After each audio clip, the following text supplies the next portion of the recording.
Tuendelee kuyatumia majukwaa ya mashindano ya Qur'an kuhamasisha upendo, mapenzi ya Qur'an, na si ushindani pekee.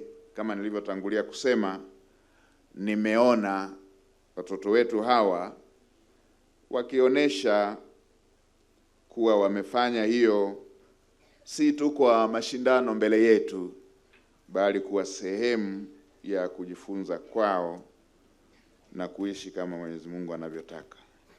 Hivyo katika mashindano yetu haya ya leo, hakuna mshiriki ambaye amepoteza au ameshindwa. Washiriki wote ni washindi kwa sababu wamejifunza na wameibeba Qur'an. Tumeona leo wakituambia hapa, hakuna hata mmoja ambaye amekuja ametuambia kitu kingine.